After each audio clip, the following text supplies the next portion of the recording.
Hello and welcome to the Exxat STEPS Exxat Terminology Help video. This video is intended to go over some of the more common terminology that you might see your CSR using in the system, or you might hear or see referred to in other help documents. We do have an additional help document that goes over all of these steps, all of the terminology that you might encounter, and you can always ask your CSR if there's something you don't understand.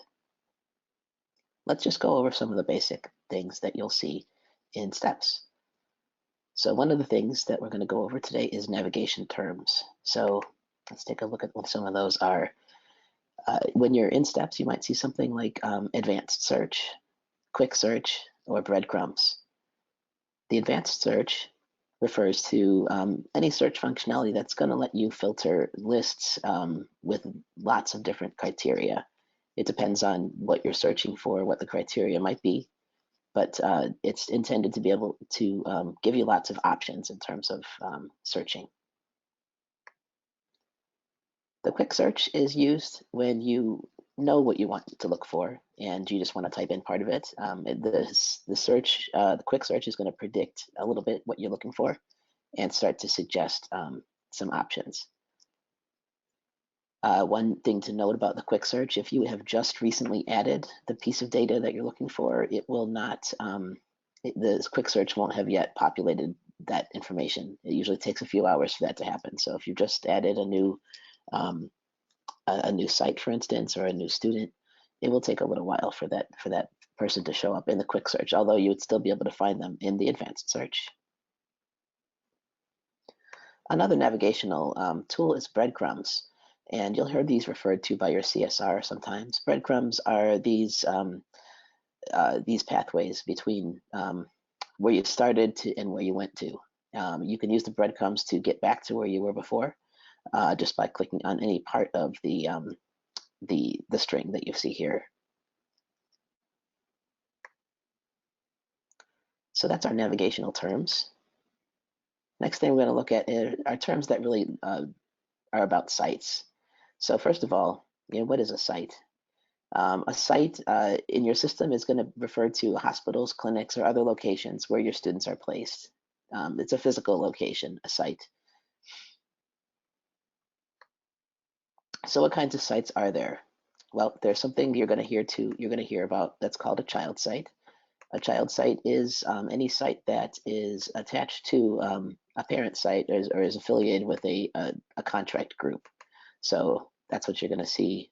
That's what we're talking about when we talk about child sites. Parent sites are the umbrella corporation or a similar type of group that shares a contract over a bunch of, or even just a few child sites. It doesn't function like a regular site. You can't actually place students at a parent site, but the information from that site does inherit down to the child sites. So if you wanted to share a contract with all the sites that were attached to that parent, you would be able to do that pretty easily.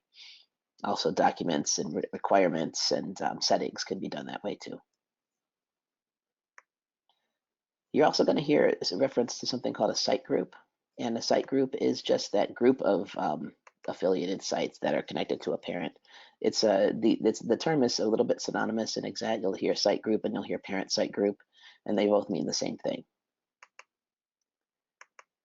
Another thing that you're going to hear referred to within the site discussions is called the map of affiliation.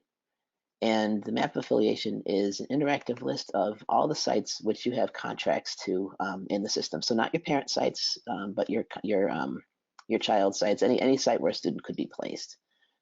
Both students and admins have access to this, and you'll just see different things when you click on a site, but that students can't see. And that is what those are the main site terms that you might come across. Let's talk about some of our highlighting tool terms. It's kind of a weird topic, but these are really useful for highlighting things in the system so that you can bring attention to them for yourself. Let's start with the flag. A flag is a way to bring attention to a specific site or student for you, so that, or other admin users, and that flag is going to kind of draw attention to that person. You can see here we've got a green flag by Mickey Mouse. And when you make a flag, you can also put a comment for that flag, so that when you hover over that comment, that flag, you're going to see that flag comment, so you actually even know what it is. There are also pretty useful reports that you can pull to look at what the flags were for. Another highlighting tool is the Flex student icon. Now we're going to talk more about Flex students when we get into the student discussion. But the icon is here so that you'll be able to see whenever you have created a Flex student. So we'll go over that a little bit more when we talk about Flex students, but that's what the Flex student icon looks like, and it's very useful because it follows the student everywhere in the system. You don't have to try to remember which students are Flex. So we have an active filter, and this is sort of kind of, it's not really, doesn't really stand out that much, but what you're going to see is on any search, all sites that are considered active are going to be filtered. And so that default filter is going to draw attention to the active sites. If you remove the filter, you'd be able to see inactive sites as well. Inactive, so inactive is definitely much more prominent of a highlighter, because you're going to see something red. Usually it's going to either be this triangle or it's going to say inactive. So inactive really just refers to site sessions and other objects that are not as available in Exxat, but that you want to just keep that information in the system. So you don't want to have us delete it, but you do want to have it not show up all the time. So these are going to be marked with a red icon just to make them easier to see, and they will be, like I said, with respect to most of your search pages, they're going to be filtered out. That's as a default, and you'd have to search for them if you wanted to find those. If you need help figuring that out, just ask your CSR, or there might be a help document you can look for that you can look at that talks about how to do that. The last of these highlighting tools that we're going to talk about here are your favorites, basically. So a favorite is any item that you've starred on students or on sites, also on sessions. And most of the filters that you're going to see in the system are also filtering for favorites. If it doesn't have this filter here where you see favorite only, then that's not the case, but you can also apply that filter when you're using your advanced search. You can see here, it's a big yellow star, and each of these sites is appearing because it has a yellow star. All you have to do to make that yellow star appear is click on, if there's a gray star next to it, just click on the gray star, it becomes yellow. And that concludes our highlighting tool terms. Let's talk about just some general terms. So you're going to hear, especially if you're new to the system and you're just onboarding, you're going to hear reference to the admin module. What the admin module basically is a version of steps that the admins or the school users see. So if you're a school user, like if you're, one of the administrative users of the account, this is the side that you see most of all. So that's the admin module. There's also something you're going to hear referred to as the student module, and the student module is the part of Exxat that your students see. So you can also see that just by logging in as a student, but that's designed for them. Another general term that you're going to hear referred to sometimes, it's kind of computery, is widget, and it's kind of a silly word, but it's actually a really useful tool within the system. So a widget is a banner or a button that allows you to perform a function, like for instance, exporting something to Excel or viewing first come first serve slots on the dashboard. You can see here that these are some examples of widgets. So you can see that it says click here to view details. So these are widgets storing information within them. And if you click on any of them, it would expand into more information. It just makes it easier for you to navigate. Those are just the general terms that we're going to look at today. Let's talk about some session terms. So when you're working within a session, these are the things that you might encounter. So first of all, what is a session? That's a good question. A session in Exxat is an internship or a rotation or a clinical experience or a fieldwork experience. This is really just the, the block of time your students are placed in and doing their clinicals.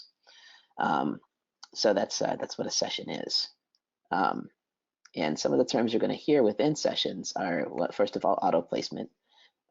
So an auto placement is just a feature that we offer at Exxat where we can optimize the placements of your students by pairing a student with a slot based on an algorithm.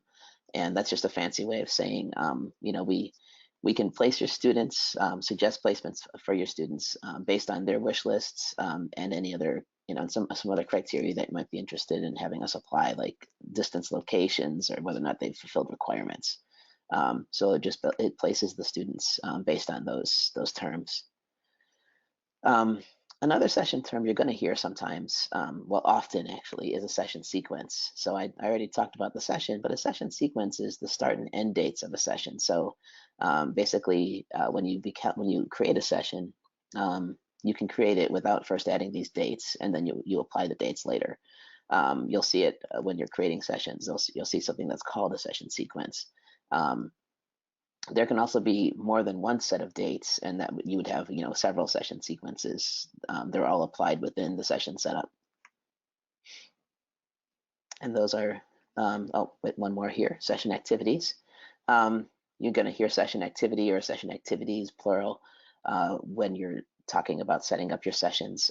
So a session activity is any item or items that you want your students to complete during a session. So these are like assignments, these are evaluations, patient logs, timesheets.